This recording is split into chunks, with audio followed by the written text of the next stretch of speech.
தமிழ்நாட்டில் விஜய் தொலைக்காட்சி நடத்தி வருகின்ற பல்வேறு நிகழ்ச்சிகள் சமூகம் சார்ந்து மக்களை சிந்திக்க தூண்டுகின்ற வரவேற்புக்குரிய பாராட்டுக்குரிய ஒரு நிகழ்வு விஜய் தொலைக்காட்சி நடத்தி வருகிறது. உதாரணத்திற்கு நீயா நானா போன்ற நிகழ்ச்சிகள், தமிழ்நாட்டுடைய சிறந்த பாடக்கூடிய இளைஞர்களை தேர்வு செய்து அவர்களை ஊக்குவிப்பது, தமிழ் பேசு, தமிழ் போன்ற பல்வேறு நிகழ்ச்சிகளை நடத்துவது பாராட்டுக்களை, வாழ்த்துக்களை நான் தெரிவித்திருக்கிறேன். ஆனால் தொடர்ந்து பிக் பாஸ் என்கிற தமிழருடைய கலாச்சாரத்தை, பண்பாட்டை, ஒழுக்க நெறிமுறைகளை, மாணவர் செல்வங்கள், இளைய தலைமுறையை சீரழிக்கின்ற மிக மோசமான நடவடிக்கைகளை தொடர்ந்து பிக் பாஸ் நிகழ்ச்சியில் ஒளிபரப்பப்படுகிறது. இந்த ஸ்கிரிப்ட் ரைட்டர் என்று சொல்லக்கூடியவர்கள் தமிழ் சமூகம் எக்கேடு கெட்டாலும் கவலை இல்லை, நமக்கு வருமானமே மிக முக்கியம் என்கிற அடிப்படையில் அந்த நிகழ்ச்சியை நடத்தி வருகிறார்கள். சமீபத்தில் பார்க்கப்படுகின்ற அந்த காட்சிகள் எல்லாம் குடும்பத்தோடு, கணவன் மனைவியோடு, தாய் தந்தையோடு, ஒரு வயது வந்த பெண்ணோடு உட்கார்ந்து பார்க்க முடியாத, குழந்தை செல்வங்களோடு பார்க்க முடியாத அருவருப்ப அங்க அசைவு காட்சிகளும், படுக்கை அறை காட்சிகளும், ஆண் பெண் கட்டிப்பிடித்து முத்தமிடுகின்ற காட்சிகளும், இவ்வளவு கேவலமான, கீழ்த்தரமான, அநாகரிகமான ஒரு நிகழ்ச்சியை விஜய் தொலைக்காட்சி நடத்திதான் பணம் சம்பாதிக்க வேண்டுமா என்ற கேள்வி என் மனதில் எழுந்து நான் தொடர்ந்து ஜனநாயக ரீதியாக அறிக்கைகள் தந்து கொண்டிருக்கிறேன்.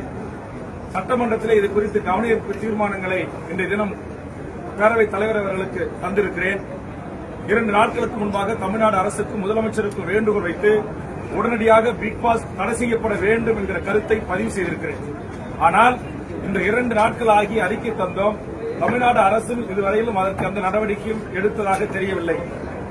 அதனால் எனது அருமை பத்திரிகை ஊடக நண்பர்களின் சார்பாக நான் கொடுத்திருக்கிற இந்த கவன ஈர்ப்பு தீர்மானத்தை எடுத்துக்கொண்டு பேரவைத் தலைவர் அனுமதித்து கண்டிப்பாக இதற்கு தமிழ்நாடு முதலமைச்சரும், செய்தி ஒலிபரப்புத்துறையும், தகவல் தொழில்நுட்பத்துறையும் இதற்கு தடை விதிக்க வேண்டும்.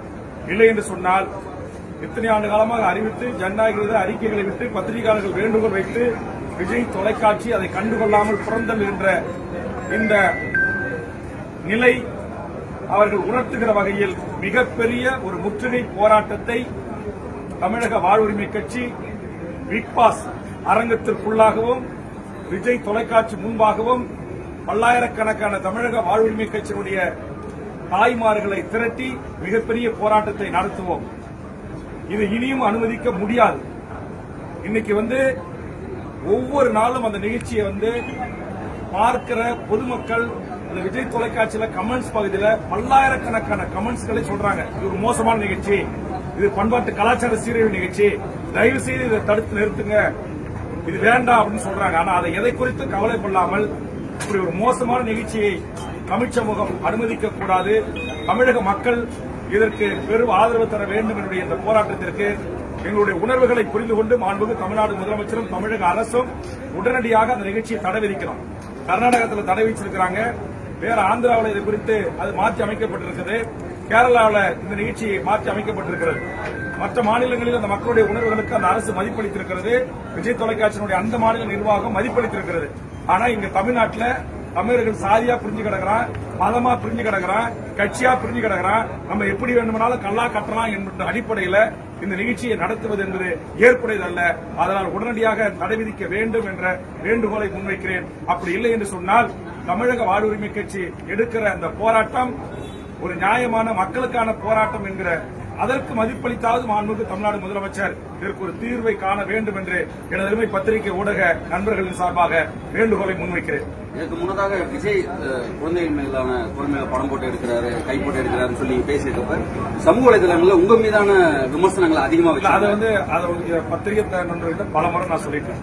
இது மாதிரி பொதுவான இப்ப உங்களுக்கு தெரியும், சேலத்துல பேக் வெட்டிங், அதாவது போலியான திருமணம் என்கிற போர்வையில மாலை இருக்கும், தாலி இருக்கும், மணமேடை இருக்கும், எல்லாம் இருக்கும். அப்புறம் அதே ஹோட்டல்ல முதல்வர் அறையும் இருக்கும். இது கேடு கட்ட பொழப்பு இல்ல.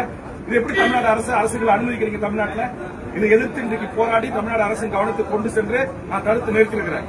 அதே மாதிரி ஏற்கனவே தமிழ்நாட்டு பெண்கள் அழகா கேரளா பெண்கள் அழகா இதே விஜய் தொலைக்காட்சி நடத்த முன் வந்த போது அதை நான் தடுத்து நிறுத்தியிருக்கிறேன். இன்னைக்கு சட்டமன்றத்தில் பேசி முதலமைச்சருடைய கவனத்துக்கு கொண்டு சென்று ஹாப்பி ஸ்ட்ரீட் என்கிற மிகப்பெரிய ஒரு பண்பாட்டு சீரழிவு கலாச்சார அந்த ஆட்டத்தை நான் தடுத்து நிறுத்தியிருக்கிறேன். முதலமைச்சர் மீது நம்பிக்கை வைத்து இதையெல்லாம் முதலமைச்சர் கவனத்துக்கு கொண்டு சென்று தடுத்து நிறுத்தியிருக்கிறேன். இப்பயும் முதலமைச்சர் மீது நம்பிக்கை வச்சு தமிழக அரசு மீது நம்பிக்கை வைத்து இந்த கவன ஈர்ப்பு தீர்மானத்தை கொடுத்திருக்கிறேன். இதுல உடனடியாக மாண்புமிகு முதலமைச்சர் நடவடிக்கை எடுத்து விஜய் தொலைக்காட்சி நிறுவனத்துக்கு வலியுறுத்தி அது தடுத்து நிறுத்தப்பட வேண்டும். அப்படி இல்லை என்றால் நாங்கள் மிகப்பெரிய தொடப்பத்தோட செருப்பத்தோட எங்கள் செருப்புகளை கொண்டு எங்களுடைய மகளிர் அணி இந்த போராட்டத்தை முன்னெடுத்துவார்கள். அது ஒரு ஊடகம், அது எத்தனையோ தமிழ் சமூகத்திற்கான நீயா நானா போன்ற நல்ல விஷயங்களை ஆரோக்கியமாக நிர்வகித்திருக்கிறார்கள் என்கிற ஒரே காரணத்திற்காக நாங்கள் இதனால் வரையிலும் பொறுத்தோம். இனியும் பொறுக்க முடியாது. ஒட்டுமொத்தமாக தமிழ்நாட்டு இளைய தலைமுறையை, மாணவர்களை, பள்ளி குழந்தைகளை சீரழிக்கின்ற மோசமான நிகழ்ச்சிகளை தொடர்ந்து நடத்தி கொண்டிருக்கிறது. இதை அனுமதிக்க முடியாது என்கிற அடிப்படையில் இந்த நிகழ்ச்சிக்கு நாங்கள் எங்கள் போராட்டத்தை அறிவித்திருக்கிறோம். இவ்வளவு செய்த உங்கள் மீதான விமர்சனங்கள் தான் அதிகமா வச்சுக்கிட்டே இருக்காங்களா? அதை அணுகிறீங்க? அது விமர்சனம் வந்து ஐயா பெரியார் மீதோ ஏற்கனவே இருந்த தமிழ்நாட்டுடைய பல தலைவர்கள் மீதோ விமர்சனம் வரும். அந்த விமர்சனங்கள்லாம் பார்த்து நாங்கள் ஒதுங்க முடியாது. என்னை பொறுத்த வரையில நாங்க ஜனநாயக ரீதியா ஆர்ப்பாட்டம் அறிவிச்சிட்டோம், போராட்டம் நடத்திட்டோம், மனு கொடுத்துட்டோம், சட்டமன்றத்தில் பேசிட்டோம், இப்ப கவன ஈர்ப்பும் கொடுத்துட்டோம். இதுலயும் எங்களுக்கு தீர்வு கிடைக்கல அப்படி என்றால் நாங்கள் இந்த போராட்டத்திற்கு நடத்த வேண்டிய ஒரு நெருக்கடிக்கு தள்ளப்படுறோம். அது நிறுத்தப்பட வேண்டும் என்கிற நெருக்கடிக்கு தள்ளப்படுறோம். நன்றி.